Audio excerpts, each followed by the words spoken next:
فلا أقسم بمواقع النجوم وإنه لقسم لو تعلمون عظيم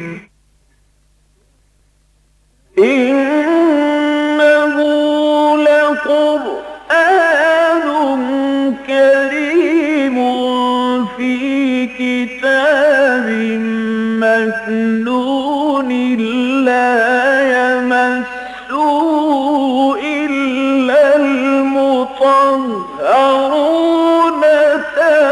تنزيل من رب العالمين.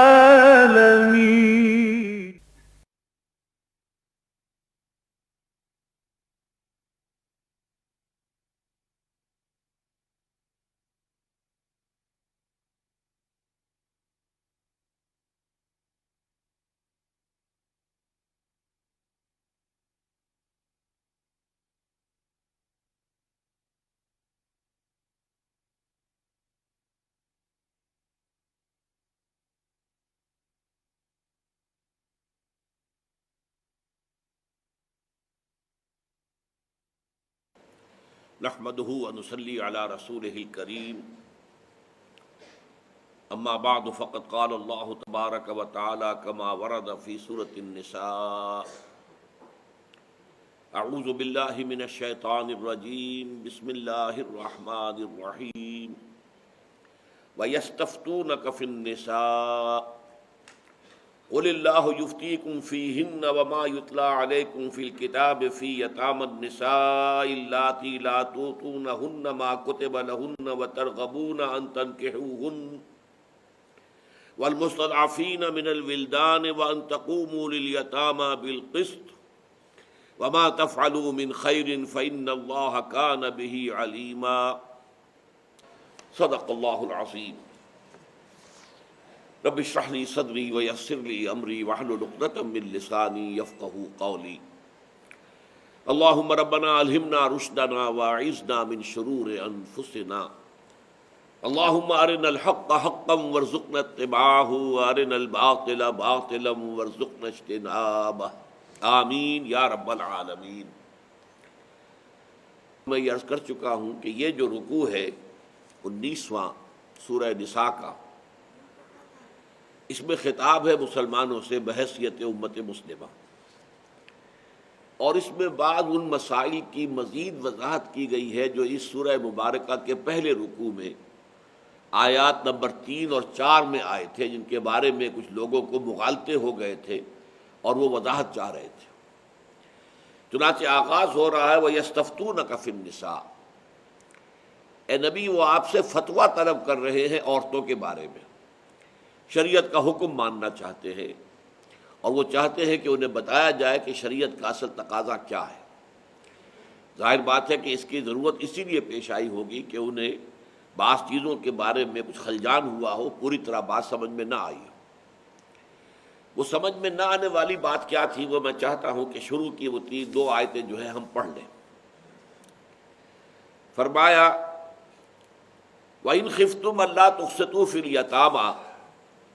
اگر تمہیں یہ اندیشہ ہو کہ تم یتیموں کے بارے میں انصاف پر نہیں کر سکو گے، انصاف پر قائم نہیں رہ سکو گے، فَانكِحُوا مَا طَابَ لَكُم مِّنَ النِّسَاءِ مَثْنَىٰ وَثُلَاثَ وَرُبَاعَ. تو تم نکاح کر لیا کرو جن خواتین کو تم چاہو، تمہیں پسند آئیں، 2 2 3 3 اور 4 4. فَإِنْ خِفْتُمْ أَلَّا تَعْدِلُوا فَوَاحِدَةٌ. اور اگر تمہیں اندیشہ ہو کہ تم ان کے مابین عدل نہیں کر سکو گے تو ایک ہی پر اکتفا کرو. او ما ملکت ایمانکم، یا وہ لونیاں جو تمہاری ملک یمین ہو. ذالک ادنیٰ اللہ تعولوا، اور یہ قریب تر ہے اس سے کہ تم ایک ہی طرف جھک نہ جاؤ. وآتوا النساء صدقاتہن نحلہ، اور عورتوں کو ان کے مہر جو ہے خوش دلی کے ساتھ ادا کرو، خوشی کے ساتھ. فإن تبن لکم عن شیء منہ نفسا، پھر اگر وہ از خود اس میں سے کوئی چیز تمہیں چھوڑ دیں، بخش دیں، فَكُلُوهُ ہنیًا مَرِیًّا، تو پھر اسے کھاؤ رچتا پچتا، یعنی پورے اطمینان کے ساتھ، کہ اگر بیوی نے اپنے مہر میں سے کچھ واپس کر دیا ہے، چھوڑ دیا ہے، تو ٹھیک ہے، تمہارے لیے جائز ہے۔ اس میں جو پہلی آیت ہے اس کے بارے میں بظاہر الفاظ سے یہ گمان ہوتا ہے، اور یہی آج کا ہمارا جو پورا طبقہ ہے منکرین حدیث کا، اس نے اس سے یہی مراد لیا ہے جو اس وقت کچھ لوگوں کو خلجان ہو گیا تھا، جس کی وجہ سے کہ وضاحت آگے آ رہی ہے جو آج ہم پڑھنے چلے ہیں۔ لوگوں نے یہ سمجھا تھا کہ اس کا مطلب یہ ہے کہ یتیم جو ہیں تمہاری کفالت میں ہیں، بڑے بھائی فوت ہو گئے ہیں، ان کے بچے ہیں، ان کی بیوی ہے، اب ظاہر بات ہے کہ وہ بچے جو ہیں یتیم، اس کے ولی تم ہو، تمہیں ہی ان کی دیکھ بھال کرنی ہے۔ اگر تمہیں یہ اندیشہ ہو کہ تم ان یتیموں کا حق ادا نہیں کر سکو گے تو ان کی ماؤں سے شادی کر لو۔ جب ان کی مائیں تمہارے نکاح میں آ جائیں گی تو گویا کہ اب ان کے حالات کو جاننے والی وہ ایک بیوی بھی ہو جائے گی آپ کی، اور اس طریقے سے زیادہ اس کا امکان ہے اور زیادہ امید ہے کہ پھر تم ان یتیموں کے حقوق صحیح طور پر ادا کر سکو۔ یہ مفہوم اس وقت بھی کچھ لوگوں کے سامنے آیا، اور آج جیسا کہ میں نے کہا کیونکہ الفاظ ظاہری جو ہیں وہ اس مفہوم کو ظاہر کرنے کے اندر ہیں موجود، واقعتاً ان سے یہ مفہوم نکل سکتا ہے، لیکن اصل مفہوم کیا تھا؟ بخاری شریف میں حضرت عائشہ صدیقہ رضی اللہ تعالی عنہا سے یہ چیز موجود ہے مروی کہ اس آیت کا پس منظر کیا تھا۔ عرب میں یہ ہوتا تھا، جیسے میں نے ابھی کہا، بڑا بھائی فوت ہو گیا، اس کے بچے بھی ہیں، بیوی بھی ہے، اب وہ کرتے تھے کہ اس کی بچی سے نکاح کر دیا اپنے بیٹے کا، یا وہ جو بیوہ جو ہے عورت، اس سے شادی خود کر لی۔ جب یہ شادی کر رہے ان سے کہ جو خود ان کے زیر کفالت ہے، تو ظاہر بات ہے مہر دیا یا نہیں دیا، کون مانگنے والا ہے، کون پوچھنے والا ہے، ان یتیموں کی طرف سے کون بات کرنے والا ہے، کون ڈیمانڈ کر سکتا ہے؟ یا یہ ہے کہ اور جو حقوق ہیں زوجیت کے وہ ادا نہ کیے، جو بھی اللہ تعالیٰ نے حقوق رکھے ہیں۔ تو یہ جو ظلم ہوتا تھا صرف اس وجہ سے کہ یتیم بچیاں تمہاری کفالت میں آ گئیں، اس وجہ سے تم یہ ظلم کرتے ہو، تو یہ نہ کرو، ان سے شادی مت کرو، بلکہ ان کے تو ولی بن کر رہو، ان کے حقوق کی نگہداشت کرو۔ ان بچیوں کا نکاح کہیں اور ہوگا تو تم موجود ہوگے، ان کی پشت پناہی کرنے والے، انہیں سپورٹ کرنے والے، تاکہ جہاں ان کا نکاح ہوا ہے وہاں کے لوگ جرأت نہ کریں کہ ان کے حقوق کو تلف کریں۔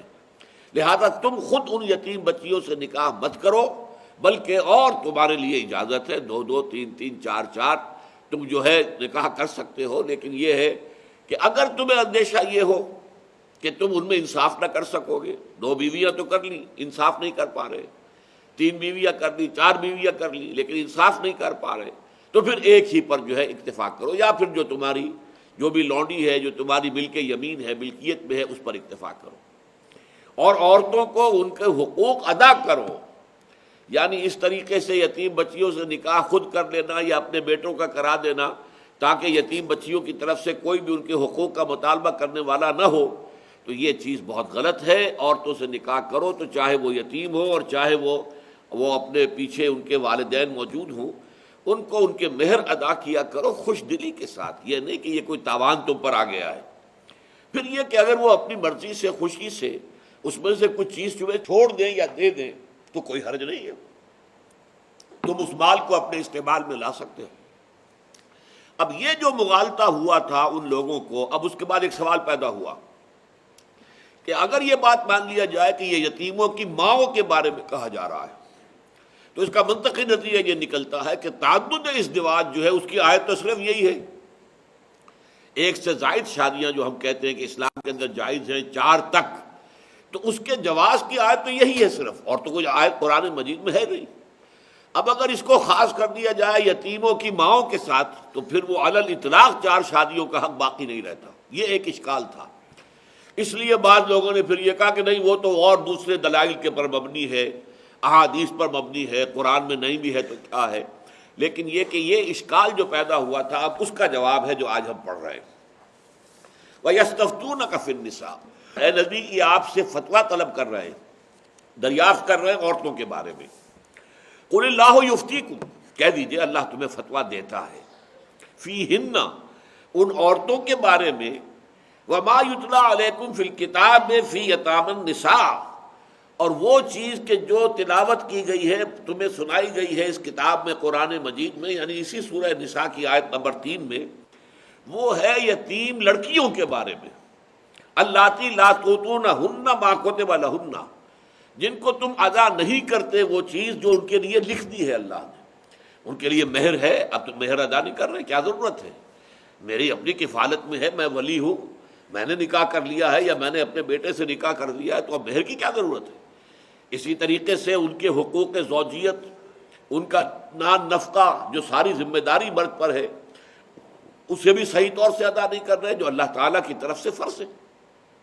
تو فرمایا قل اللہ یفتیکم فیہن، عورتوں کے بارے میں اللہ تعالیٰ تمہیں فتویٰ دے رہا ہے، وضاحت کر رہا ہے، اپنے حکم کی جو ہے وضاحت کر رہا ہے، اور اس آیت کے بارے میں کہ جو تمہیں پڑھ کر سنائی گئی ہے اس کتاب میں، فی یتامی النساء، یتیم لڑکیوں کے بارے میں، اللاتی لا تؤتونہن ما کتب لہن، جن کو تم نہیں ادا کرتے وہ چیزیں جو اللہ نے ان کے لیے لکھ دی ہیں، یعنی مہر ہے اور نان نفقہ ہے، وترغبون ان تنکحوہن، اور نکاح ان سے کرنا چاہتے ہو کہ وہ خود نکاح کر لیں، اپنے بیٹے سے نکاح کر دیں، تاکہ ان کا مال بھی، جو یتیم کا مال ہے وہ بھی آ گیا ہمارے پاس اور وہ ہماری ملکیت میں آ گیا، اور یہ کہ اس یتیم بچی کی طرف سے کوئی نہیں ہے جو کھڑے ہو کر مطالبہ کر سکے کہ اس کا حق ادا کرو۔ والمستضعفین من الولدان، اور اللہ تعالیٰ فتویٰ دے رہا ہے ان کے بارے میں بھی جن بچوں پر ظلم کیا جاتا ہے، بچوں کے اوپر ولدان، اور ان کو بھی دبایا جاتا ہے۔ اما الیتیم فلا تقہر، یتیم کے بارے میں آیا ہے کہ اس کے اوپر کوئی دباؤ نہ ڈالو، اس کے اوپر جو ہے زیادتی نہ کرو۔ حضور نے فرمایا انا وکافل الیتیم کہاتین یوم القیامہ، میں اور وہ شخص جو کسی یتیم کی کفالت کرنے والا ہو تو اس طرح ہوں گے قیامت کے دن، ہمارا یہ قرب ہوگا، اس طرح ہم جڑے ہوئے ہوں گے۔ تو بچوں پر بھی جو ظلم ہوتا ہے، وَأَن تَقُومُوا لِلْيَتَامَىٰ بِالْقِسْطِ، اور یہ کہ یتیموں کے حق میں قائم رہو قسط کے ساتھ، انصاف کے ساتھ۔ پہلے رکوع میں بڑی تفصیل آ چکی ہے، ان کا مال ہڑپ کرنے کی کوشش نہ کرو، جلدی جلدی خرچ نہ کرو کہ یہ بالغ ہو جائیں تو یہ مطالبہ کر لیں گے، اس سے پہلے ہی خرچ کر دو، یا ان کے مال کو اپنے مال میں گڑبڑ کر کے اس کو کھا رہے ہیں اور بہانہ بنا رہے ہیں کہ میں تو اپنا مال کھا رہا ہوں لیکن وہ یتیم کا مال کھا رہے ہیں۔ یہ ساری چیزیں تھیں کہ جو اس معاشرے میں ہوتی تھیں، جو دبے ہوئے پسے ہوئے طبقات تھے، بیوائیں ہیں، یتیم بچیاں ہیں، ان کے ساتھ جو معاملہ ہو رہا تھا، اصل میں اس کی اصلاح کی طرف یہ ساری جو ہے ہدایات دی جا رہی ہیں۔ تو اس سے یہ بات واضح ہو گئی کہ اگر تمہارے ذہن میں اس آیت سے یہ اشکال پیدا ہوا ہے کہ یتیموں کی ماؤں سے شادیاں کر لو تو یہ غلط ہے۔ ایک تو یہ کہ حدیث صحیح بخاری کی روایت، راویہ ام المومنین حضرت عائشہ صدیقہ رضی اللہ تعالی عنہ، ان سے زیادہ قرب کس کو حاصل تھا؟ محمد الرسول اللہ صلی اللہ علیہ وسلم کے ساتھ۔ تو ظاہر بات ہے جب ان کی طرف سے یہ چیز موجود ہے اور وضاحت کے ساتھ ہے، اور جو روایت ہے وہ بہت مستند ہے، صحیح بخاری کی روایت ہے، تو اب اس کے بعد ادھر ادھر جانا کسی طالب حق کے لیے جو ہے اس کی اجازت نہیں ہے۔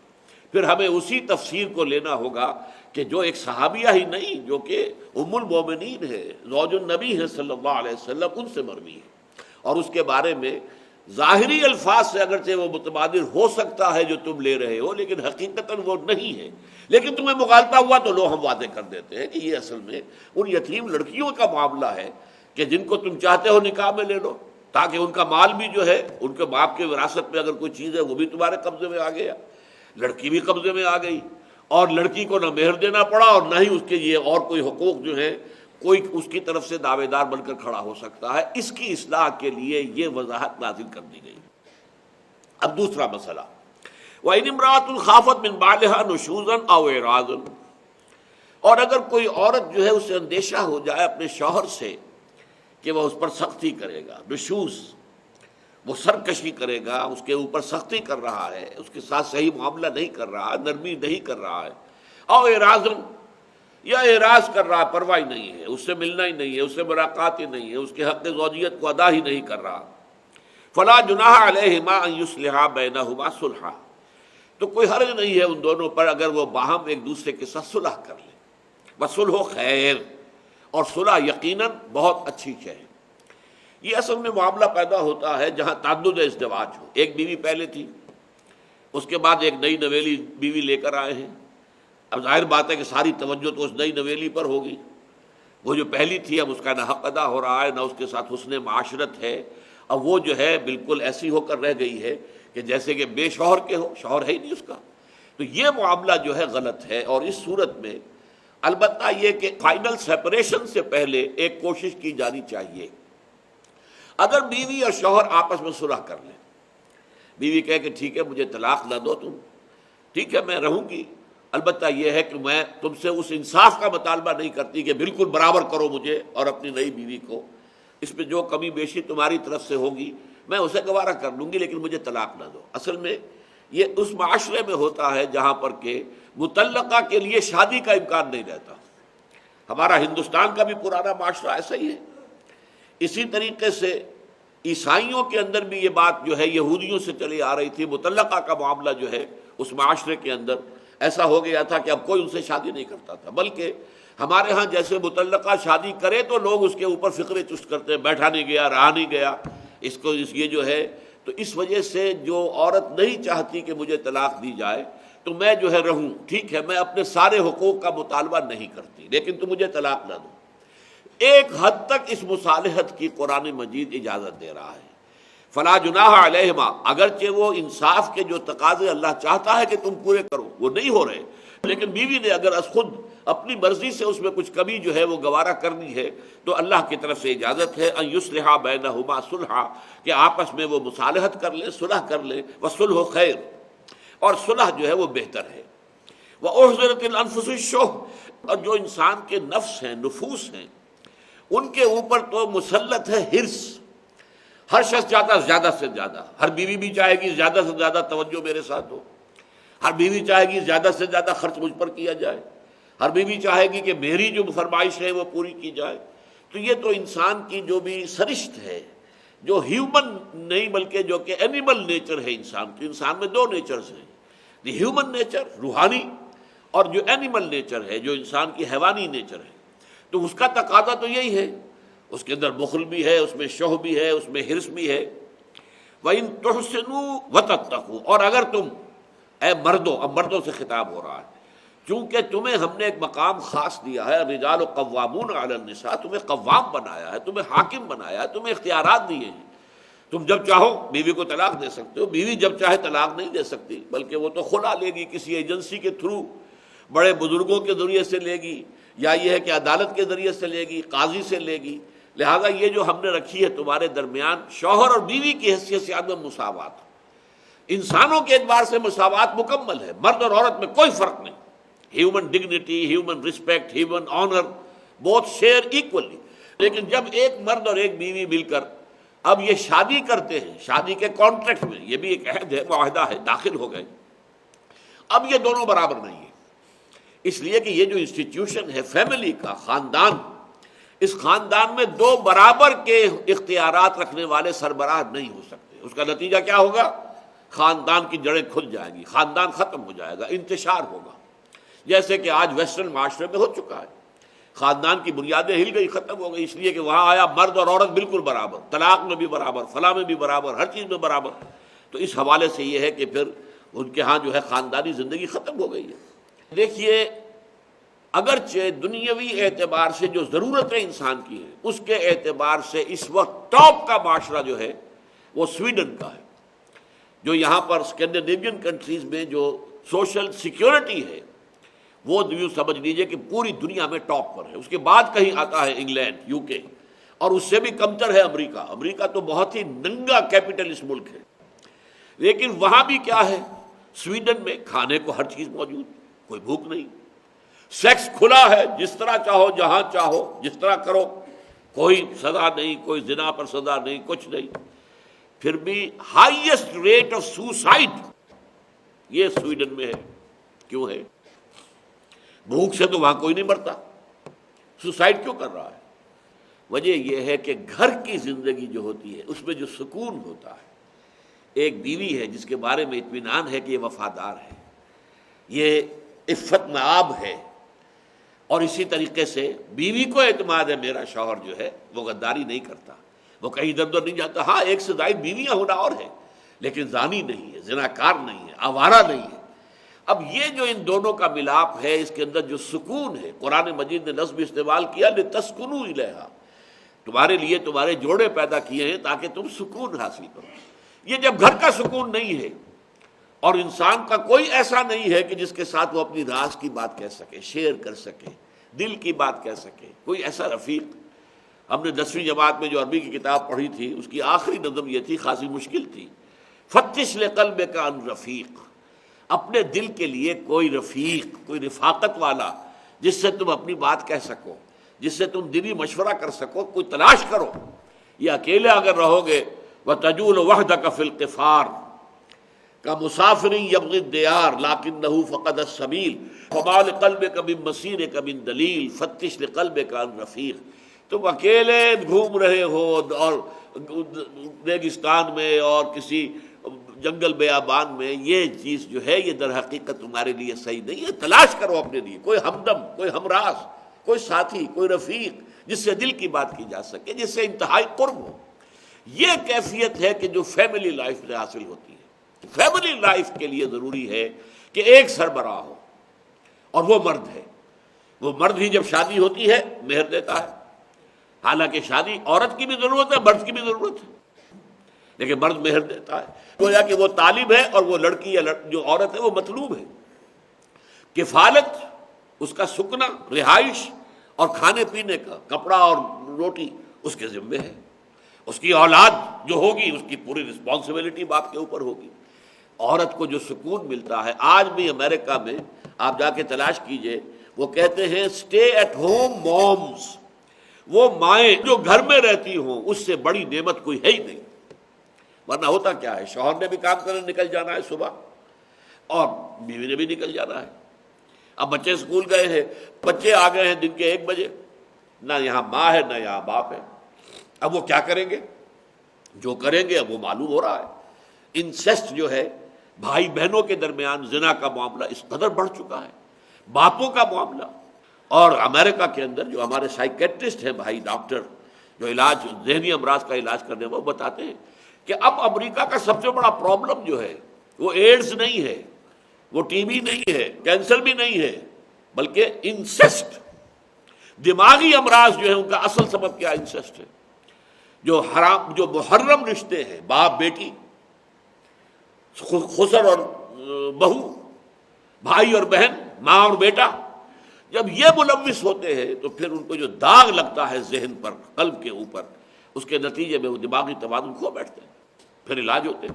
مہنگی ترین دوائیاں جو ہیں وہ دماغی امراض کی دوائیاں ہیں، اور سب سے زیادہ کمائی جن کی ہے وہ سائیکیٹرسٹ ہیں امریکہ کے اندر۔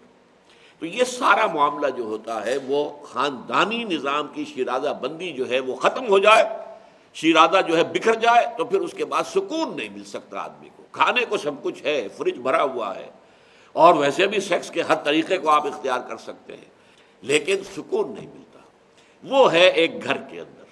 اس اعتبار سے میں آپ کو بتا رہا تھا کہ جس معاشرے میں مطلقہ عورتوں کی شادی کو برا سمجھا جائے، بیواؤں کی شادی کو برا سمجھا جائے، ہمارا جو پس منظر ہے ہندوانہ پس منظر، اس میں بیوہ کی شادی کیا تھی؟ بیوہ کے لیے تو سب سے اعلیٰ کام کیا ہے؟ وہ ستی ہو جائے، اسے تو جینے کا حق ہی نہیں ہے، وہ اپنے شوہر کے ساتھ ہی آگ میں جل مرے، یہ ہے اس کے لیے بہترین مقام، اونچا ترین مقام، مذہبی اعتبار سے بلند ترین مقام۔ اگرچہ اب ہندوستان میں اس پر پابندی ہے، تاہم پھر بھی بعض علاقوں میں ہوتا ہے، ستی ہو رہی ہے۔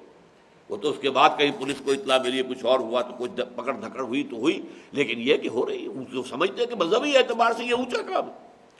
تو وہاں اصل میں پھر یہ کہ عورت یہ کہتی ہے کہ آپ مجھے پورے حق ادا نہ کیجیے، میں آپ کے ساتھ رہنا چاہتی ہوں، مجھے طلاق نہ دیجیے۔ تو اس میں اگر باہمی رضامندی سے یہ معاملہ ہو جائے تو اللہ اس کی اجازت دے رہا ہے، اس لیے کہ فطری بات ہے، اس کے اندر انسان کا جو ہے خود اسے اپنے اوپر پورا کنٹرول نہیں ہوگا، جیسے آگے چل کر بات آ رہی ہے۔ وَإِنِ امْرَأَةٌ خَافَتْ مِنْ بَعْلِهَا نُشُوزًا أَوْ إِعْرَاضًا فَلَا جُنَاحَ عَلَيْهِمَا أَنْ يُصْلِحَا بَيْنَهُمَا صُلْحًا وَصُلْحُ خَيْرٌ وَأُحْضِرَتِ الْأَنفُسُ الشُّحَّ وَإِنْ تُحْسِنُوا وَتَتَّقُوا۔ لیکن اے مردو، تمہاری مردانگی کا تقاضا یہ ہے کہ تم اچھا سلوک کرو، احسان کی روش اختیار کرو، اللہ سے ڈرو، حتی الامکان حقوق ادا کرو۔ وَإِن تُحْسِنُوا وَتَتَّقُوا فَإِنَّ اللَّهَ كَانَ بِمَا تَعْمَلُونَ خَبِيرًا۔ تو پھر جو کچھ تم کر رہے ہو اللہ اس سے خوب واقف ہے، اللہ جانتا ہے، وہ اللہ تعالیٰ تمہارا ہر عمل جو ہے وہ اس کی نگاہ میں ہے، تم جو لفظ زبان سے نکالتے ہو وہ بھی اس کے علم میں ہے۔ تمہیں ایک ایک لفظ جو زبان سے نکالتے ہو اس کی جواب دہی کرنی پڑے گی. You will be held responsible. تمہیں یہ کہنے کا حق تھا یا نہیں تھا. اب تیسری بات آ گئی. وہاں یہ آیا تھا کہ اگر تمہیں یہ اندیشہ ہو کہ تم انصاف نہیں کر سکو گے، عدل نہیں کر سکو گے 2 بیویوں یا 3 بیویوں کے درمیان، تو پھر فواحدہ، تو پھر ایک کے اوپر اکتفا کرو. یہ تو ہے اونچا اخلاقی مقام. لیکن بعض اوقات جو ہے مردوں کے لیے بے راہ روی سے بچنے کے لیے دوسری شادی ناگزیر ہو جاتی ہے. اس دوسری شادی کی ناگزیر ہونے کے اعتبار سے کہا جا رہا ہے کہ اب اگر یہ صورتحال پیش آ گئی ہے تو آپ کتنا بھی انصاف کرنا چاہیں، ایک پہلو ایسا ہے جس میں انصاف کرنا آپ کے اختیاری میں نہیں ہے. جو چیزیں ناپ تول میں آئیں گی وہ برابر کر دی. سکنا ایک جیسا دے دیا، مکان ایک جیسا دے دیا دونوں کو، یا رہنے کی جگہ ایک ہی مکان میں ہے تو صحیح برابر جو ہے وہ تقسیم کر دی. آپ نے اپنا وقت بھی برابر تقسیم کر دیا. 2 بیویاں تو ایک رات ایک کے ساتھ ہے، دوسرے ساتھ دوسرے کے ساتھ سو رہے ہیں. یہ سب کچھ بھی کر دیا. نان نفقہ دونوں کو برابر دے دیا. لیکن دلی میلان یہ تمہارے اختیاری میں نہیں، تم اس کے اوپر قادر نہیں ہو. دل کا رجحان تمہارے اختیار میں نہیں ہے. فرمایا وَلَن تَسْتَطِيعُوا أَن تَعْدِلُوا بَيْنَ النِّسَاءِ وَلَوْ حَرَصْتُمْ، اور تم اس پر قادر نہیں ہو کہ تم عورتوں کے درمیان انصاف کر سکو، چاہے خواہ تم کتنا ہی چاہو. لیکن یہاں مراد کیا ہے؟ گننی اور مقدار میں جو چیزیں ہوں گی، ٹائم وائز، منی وائز، اس میں برابر کرنا ہوگا. چنانچہ حضور صلی اللہ علیہ وسلم کا دیکھیے آپ کو کیا آپ کا معمول تھا. ظاہر بات ہے کہ ایک وقت میں 8 ازواج بھی رہی ہیں آپ کے نکاح میں، تو وہ باری ہوتی تھی. ایک ایک رات آپ تمام ازواج کے ساتھ گزارتے تھے. اور ایسا نہ ہو کہ ایک زوجہ سے ملاقات ہی ہو رہی ہے 1 ہفتے کے بعد، نہیں. عصر مغرب کا درمیان کا وقت آپ نے رکھا ہوا تھا. تمام ازواج کے آپ چکر لگاتے تھے، 5-5 منٹ، 7-7 منٹ. مزاج پوچھ لیا، مزاج پرسی ہو گئی، اور ان کو بھی خوشی ہو گئی کہ حضور ہمارے پاس بھی آ گئے ہیں. اب یہ تمام چیزوں کی نفقہ برابر. اور اس کے بعد آپ کہتے تھے اللہم ھذا قسمی فیما املک فلا تلمنی فیما تملک ولا املک. اے اللہ، جس میں میرا اختیار ہے تو میں نے یہ تقسیم برابر کر دی ہے. برابر وقت گزار رہا ہوں، برابری ہر شے کے اندر ہے. اسی طریقے سے خرچہ اخراجات جو بھی دے رہا ہوں کم ہے. ظاہر بات ہے فقر ہے حضور کے ہاں، اختیاری فقر ہے، تو وہ بھی لیکن برابری. لیکن اے پروردگار، مجھے ملامت نہ کیجو اس چیز کے بارے میں جس پر اختیار تیرا ہے، میرا نہیں ہے. دل پر اختیار تو اللہ کا ہے، انسان کا اختیار نہیں ہے. دلی میلان کسی کی طرف ہو جانا، دل میں اس کی زیادہ محبت ہو جانا، یہ جو میرے اختیار میں نہیں ہے. اللہم ھذا قسمی فیما املک، یہ میری تقسیم جو ہے ان چیزوں میں ہے جس کا اختیار مجھے ہے. وقت میں برابر دے رہا ہوں، ان کا خرچہ برابر دے رہا ہوں. لیکن یہ کہ فلا تلمنی فیما تملک ولا املک، لیکن مجھے اس چیز میں ملامت نہ کیجیے، مجھے اس کے اوپر گرفت نہ کیجیے جس کا اختیار تیرے ہاتھ میں، میرے ہاتھ میں نہیں. یہ ہے جو فرمایا وَلَن تَسْتَطِيعُوا أَن تَعْدِلُوا بَيْنَ النِّسَاءِ وَلَوْ حَرَصْتُمْ فَلَا تَمِيلُوا كُلَّ الْمَيْلِ فَتَذَرُوهَا كَالْمُعَلَّقَةِ. لیکن ایسے نہ ہو جائے کہ پورا میلان ایک کی طرف ہو جائے اور دوسری معلق ہو کر رہ جائے. معلق، لٹکی ہوئی، نہ وہ شوہر والی ہے اور نہ وہ آزاد ہے کہ کہیں اور نکاح کر سکے، یہ تو معلق ہو گئی. دیکھیے اس معاملے میں ایک آخری انتہا کے بعض واقعات میرے علم میں ہیں، اور ان میں سے ایک تو بہت بڑی دینی شخصیت تھی. ان کی پہلی شادی ان کے والدین نے کروائی. پتہ نہیں اس وقت بھی شاید انہیں پسند نہ ہو، والدین کے خیال سے فرما برداری اور سعادت مندی شادی کر لی، وہ پسند نہیں تھی. اس کے بعد انہوں نے دوسری شادی کرنی چاہیے اور پہلی شادی کو طلاق دینی چاہیے، پہلے بیوی کو. بیوی نے کہا نہیں، مجھے طلاق نہ دو، میں بیٹھی رہوں گی ساری عمر، کوئی سروکار مجھ سے نہ رکھو، کوئی خرچہ تم سے نہیں مانگتی اور کوئی تعلق نہیں چاہتی، لیکن مجھے طلاق نہ دو. وہ عورت ساری عمر بیٹھی رہی ہے. اب وہ کیا تھی؟ معلق تھی، نہ شوہر والی ہے اور نہ ہی آزاد ہے کہ کہیں اور شادی کر سکے.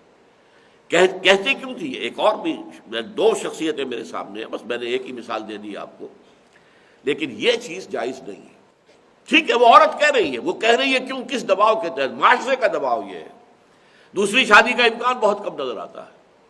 اور اسی طریقے سے اور لوگوں جو ہے فکر چست کرتے ہیں کہ اس سے بیٹھا نہیں گیا، رہا نہیں گیا، بغیر شادی کے بیٹھ نہیں سکی، رہ نہیں سکی، نہیں، تو اس کی وجہ سے وہ اسے گوارا کر لیتی ہے کہ ساری عمر بیٹھی.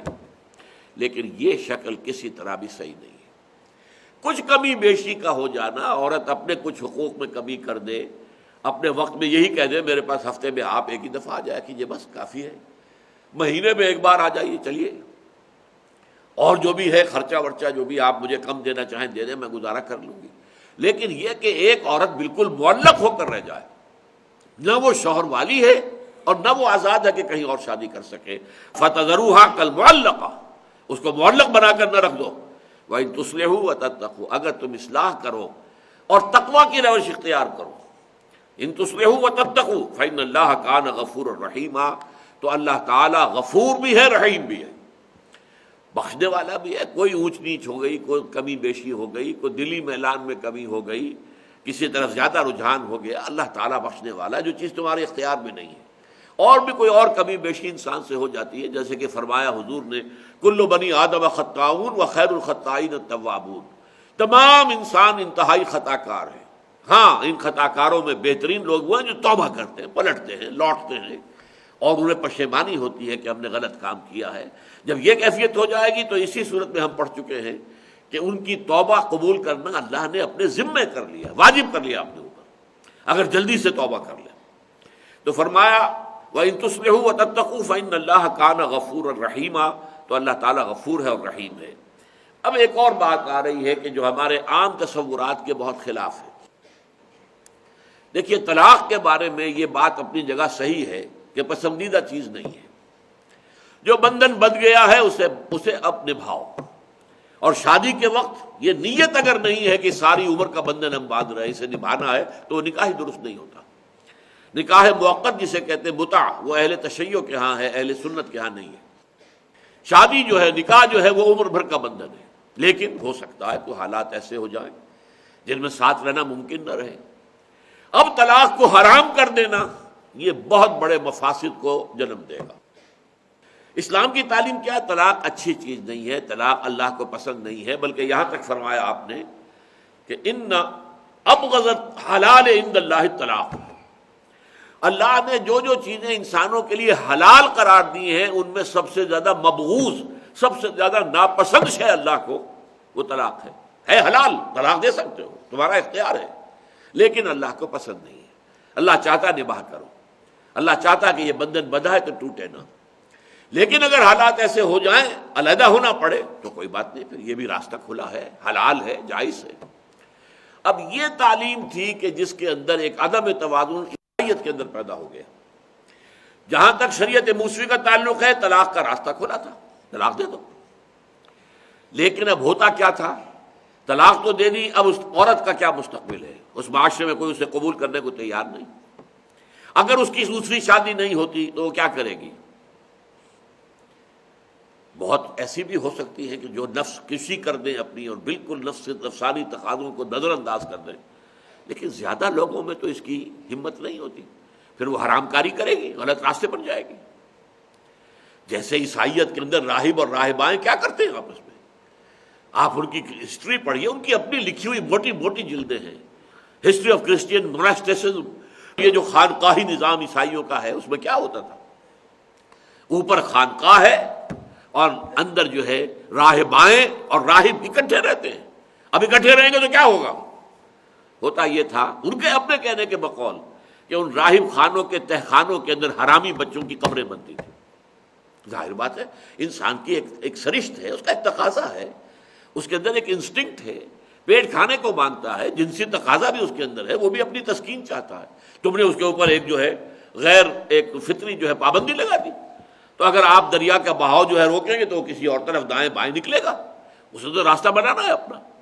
تو یہ چیز جو ہے بدقسمتی سے حضرت مسیح علیہ السلام چونکہ کوئی نئی شریعت لے کر نہیں آئے تھے، شریعت موسوی تھی، کہہ کر گئے ہیں don't think I have come to destroy law. یہ لا جو ہے، جو شریعت موسوی ہے، تم پر لاگو رہے گی، اس کا ایک شوشہ بھی نہیں ختم ہوگا. لیکن حضرت مسیح نے ساتھ ہی کہا کہ جو شخص اپنی بیوی کو طلاق دیتا ہے وہ گویا کہ اس سے حرام کاری کرواتا ہے. اب اس میں وہ سارا معاملہ جو میں نے بیان کیا تھا ایک جملے میں آپ نے جمع کر دیا کہ اگر آپ نے طلاق دے دی ہے اور اس بیوی کا کوئی اب مطلقہ کا کوئی مستقبل معاشرے میں نہیں ہے، وہ کیا کرے گی؟ وہ حرام کاری کی طرف جائے گی۔ گویا کہ تمہاری طلاق سبب بن گئی اس کی حرام کاری کا، تو بس طلاق دو۔ اب یہ ایک اخلاقی تعلیم تھی، قانون وہی تھا شریعت موسوی کا، طلاق دے سکتے ہو، لیکن اخلاقی تعلیم یہ تھی کہ طلاق سے گریز کرو، بچو، کیونکہ عورت کے لیے کوئی مستقبل اور نہیں ہے، اور ہو سکتا ہے کہ وہ اسی وجہ سے غلط راستے پر بڑھ چلی جائے۔ لہذا حضرت مسیح نے در حقیقت جیسے حدیث میں آیا ان ابغض الحلال عند اللہ الطلاق، حلال چیزوں میں جو اللہ کو سب سے زیادہ ناپسند ہے وہ طلاق ہے، لیکن طلاق کا دروازہ بھی کھلا ہے، ٹھیک ہے۔ وہاں کیا ہوا؟ حضرت مسیح کے اس قول کو انہوں نے قانون کا درجہ دے دیا۔ طلاق نہیں تھی عیسائیت میں، الا یہ کہ آپ کی شوہر بیوی جو ہے بدکاری کرے اور آپ اس کا ثبوت فراہم کر دیں تو پھر طلاق ہو سکتی ہے، سیپریشن ہو جائے گی، ورنہ نہیں ہو سکتی۔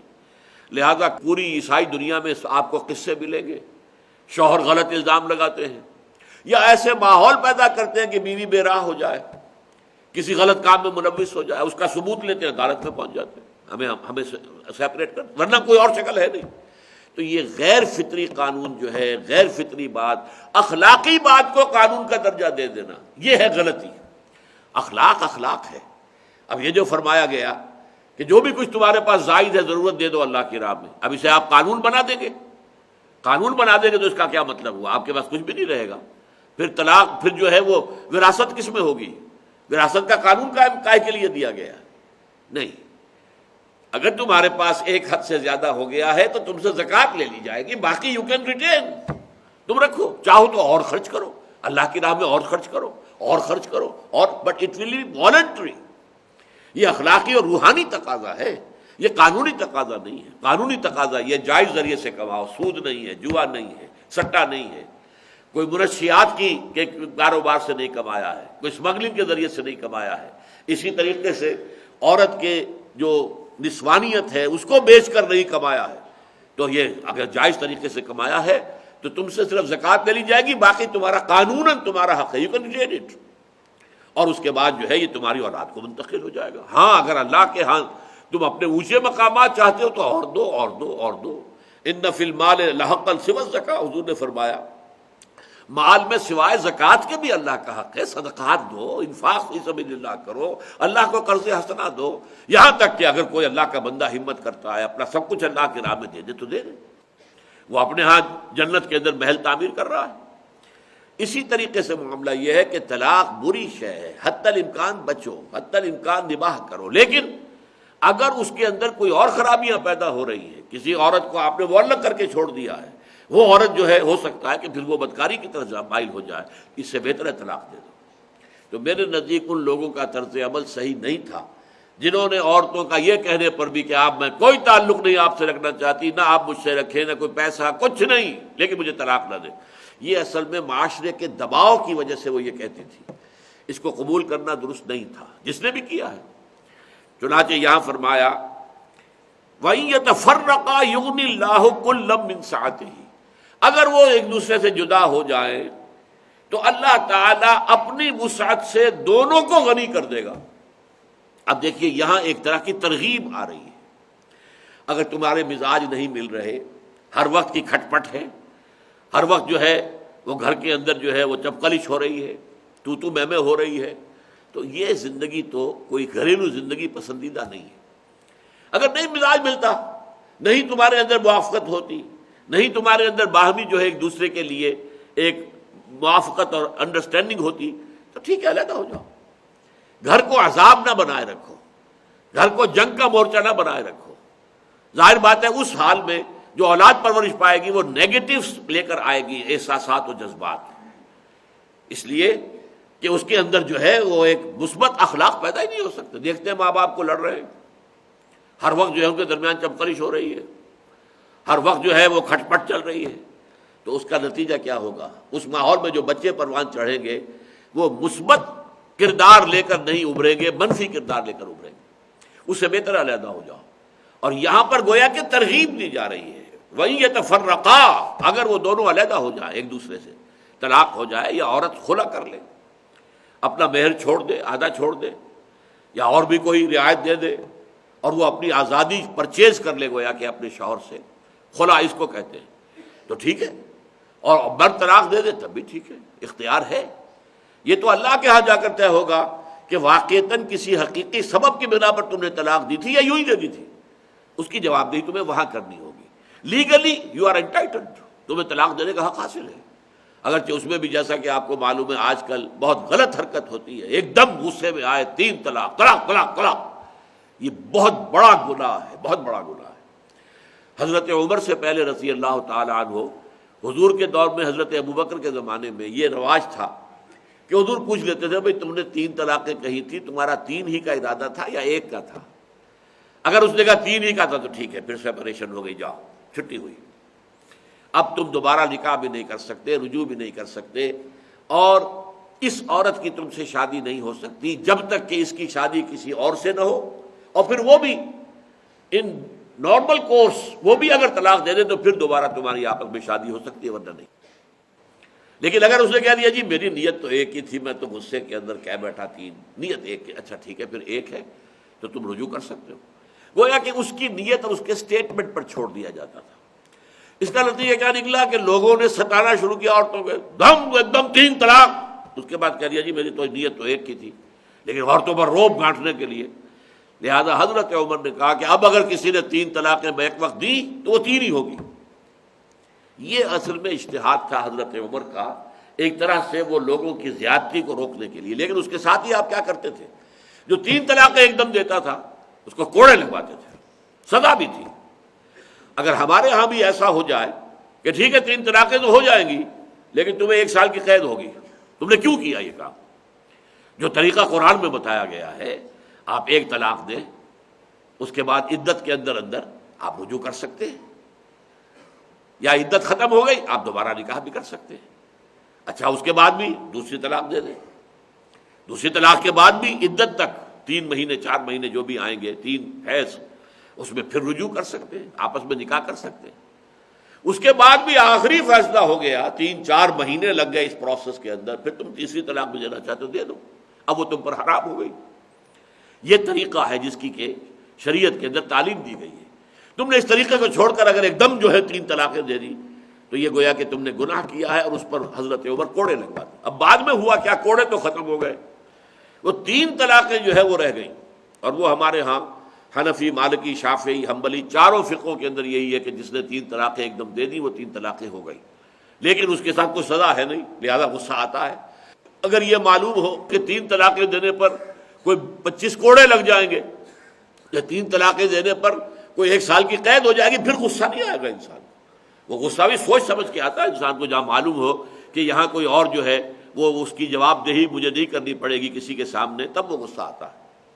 بہرحال یہاں یہ مقام قرآن مجید کا اس اعتبار سے بہت اہم ہے کہ اگر نباہ نہیں ہو رہا ہے، اگر تمہارے مزاج نہیں مل رہے ہیں، تو ہر وقت کی جوتم پیزار کے بجائے بہتر ہے ان یتفرقا، اگر علیحدہ ہو جائیں، یغنی اللہ، اللہ غنی کر دے گا، کلن، دونوں کو، من سعتہ، اللہ بہت واسع ہے، واسع علیم، اس کے خزانے بڑے وسیع ہیں، وہ اس عورت کے لیے بھی ہو سکتا ہے کہ اس سے بہتر شوہر اس کو عطا کر دے، اور اس مرد کے لیے بھی ہو سکتا ہے کہ وہ بیوی اس سے دے دے جو اس کے ساتھ پوری موافقت رکھتی ہو مزاجن، تو اللہ تعالیٰ کر دے گا، لیکن یہ صحیح طریقے پر یہ کام ہونا چاہیے۔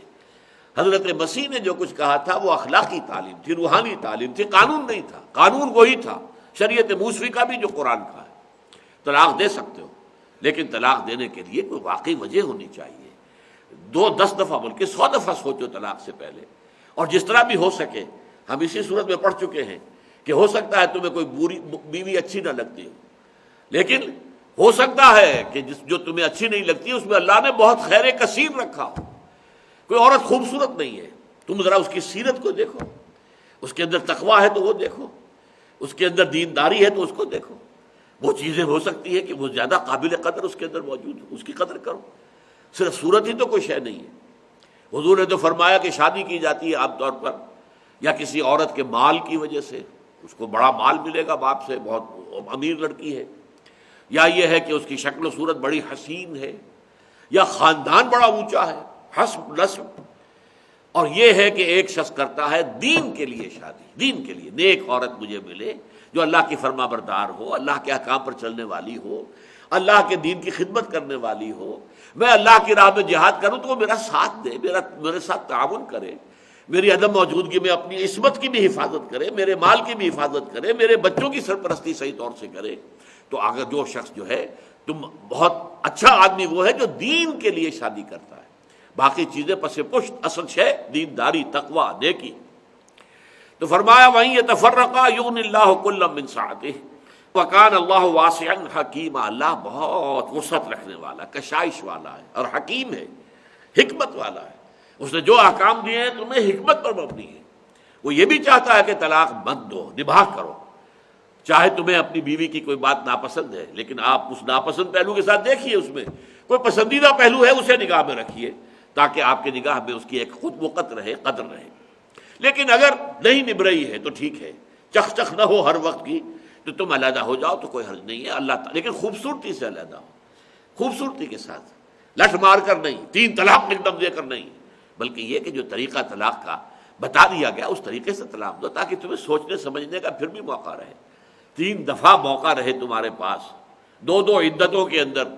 لیکن تیسری طلاق دے دی، اب عدت بھی نہیں ہے، اب نہ اس میں رجوع کر سکتے ہو، نہ ہی تمہارا نکاح دوبارہ ہو سکتا ہے. وَلِلَّهِ مَا فِي السَّمَاوَاتِ وَمَا فِي الْأَرْضِ. اور اللہ ہی کے لیے ہے جو کچھ کہ ہے آسمانوں اور زمین میں.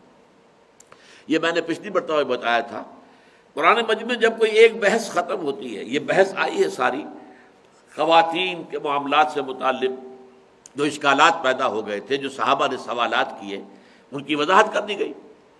ٹھیک ہے، یہ کہا گیا تھا کہ اگر عدل نہ کر سکے تو ایک ہی بیوی پر اکتفا کرو، لیکن ہو سکتا ہے کوئی شخص جو ہے، اب اس میں ظاہر بات ہے اللہ تعالیٰ نے مختلف لوگوں کے مختلف مزاج بنائے. کسی شخص کے اندر شہوت کا جذبہ زیادہ ہے، کسی شخص میں دولت کی محبت زیادہ ہے، اس میں شہوت کا جذبہ اتنا ہے ہی نہیں. وہ حیران ہوگا یہ کیوں ہی غلط راستے پر لوگ جاتے ہیں، اس لیے کہ اس کے اپنے اندر وہ جذبہ اتنا ہے ہی نہیں، وہ اپریشیٹ ہی نہیں کر سکتا. اب جس میں جذبہ کم ہے وہ پاک دامن بنا پھرتا ہے تو وہ تو پاک دامن بنایا ہی ہے. کوئی اگر ہے ہی نامرد تو وہ تو پاک دامن ہے ہی ہے. لیکن یہ کہ وہ تو ہے کہ اگر کسی، یہی وجہ ہے دیکھیے کس قدر کھلی بات کی ہے حضور نے اور قرآن نے بھی کی ہے. سورہ آل عمران میں ہم آیت پڑھ چکے ہیں، زُيِّنَ لِلنَّاسِ حُبُّ الشَّهَوَاتِ مِنَ النِّسَاءِ وَالْبَنِينَ وَالْقَنَاطِيرِ الْمُقَنطَرَةِ وَالذَّهَبِ مِنَ الذَّهَبِ وَالْفِضَّةِ وَالْخَيْلِ الْمُسَوَّمَةِ وَالْأَنْعَامِ وَالْحَرْثِ. ان چیزوں کی محبت انسان کے دل میں پلا دی گئی ہے. سب سے پہلی محبت عورتوں کی محبت. زُيِّنَ لِلنَّاسِ حُبُّ الشَّهَوَاتِ مِنَ النِّسَاءِ. اس کے بعد بیٹوں کی محبت، اس کے بعد ڈھیروں مال ہو، سونا ہو، چاندی ہو. اس کے بعد یہ کہ گھوڑے ہوں مسومہ، نشان زد، جن کی پیڈگری معلوم ہے. اور پھر اس کے بعد عام جو ہے کھیتی ہے، اور یہ جو ہمارے پاس ہوتے ہیں جانور، بھینسیں ہیں، گائیں ہیں، یہ مال مویشی جس کو ہم کہتے ہیں، ان سب کی محبت انسان کے لیے مزین کر دی گئی ہے. اور ان میں نمبر 1 عورت. اسی طریقے سے حضور نے فرمایا مجھے تمہاری اس دنیا میں 3 چیزیں پسند ہیں. سب سے پہلے عورت کا نام لیا، پھر خوشبو، وقرۃ عینی فی الصلاۃ، اور میری جو آنکھوں کی ٹھنڈک ہے وہ نماز میں ہے. 3 چیزیں پسند ہیں، عورت، خوشبو اور نماز. اس میں کوئی جھجک آپ نے محسوس نہیں کی، قطعاً محسوس نہیں کی. ایک فطری تقاضا ہے، کچھ میں زیادہ ہوتا ہے، اور وہ زیادہ تقاضا والا جو ہے اگر دوسری شادی کرتا ہے، تیسری شادی کرتا ہے تو اس میں شریعت نے اجازت دی.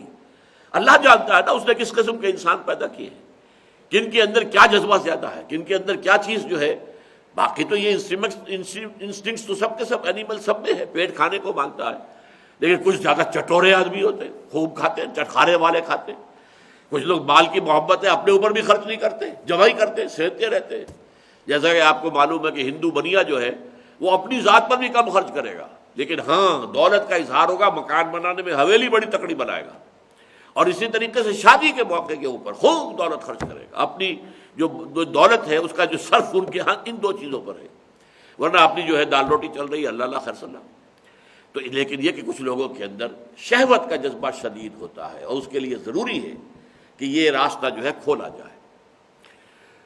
وَإِن يَتَفَرَّقَا يُغْنِ اللَّهُ كُلًّا مِّن سَعَتِهِ وَكَانَ اللَّهُ وَاسِعًا حَكِيمًا وَلِلَّهِ مَا فِي السَّمَاوَاتِ وَمَا فِي الْأَرْضِ. اللہ ہی کا ہے جو کچھ ہے آسمانوں میں اور زمین میں.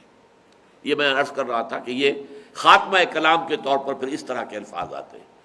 اللہ ہی کا ہے تو اللہ ہی کا اختیار ہے. اللہ مالک ہے تو ملک بھی تو ہے. مالک ہے تو ملک ہے، بادشاہ ہے. اور بادشاہ ہے تو اسے حکم دینے کا اختیار ہے، اسے قانون دینے کا اختیار ہے، اسے شریعت دینے کا اختیار ہے. جو اس کو مانتا ہے اس کا کام کیا ہے؟ اس کی پیروی کریں، اس کی پابندی کریں، اس پر عمل کریں. وَلِلَّهِ مَا فِي السَّمَاوَاتِ وَمَا فِي الْأَرْضِ وَلَقَدْ وَصَّيْنَا الَّذِينَ أُوتُوا الْكِتَابَ مِنْ قَبْلِكُمْ وَإِيَّاكُمْ أَنِ اتَّقُوا اللَّهَ. اور دیکھو ہم نے وصیت کی تھی، تاکید کی تھی ان کو بھی کہ جن کو کتاب دی گئی تھی تم سے پہلے.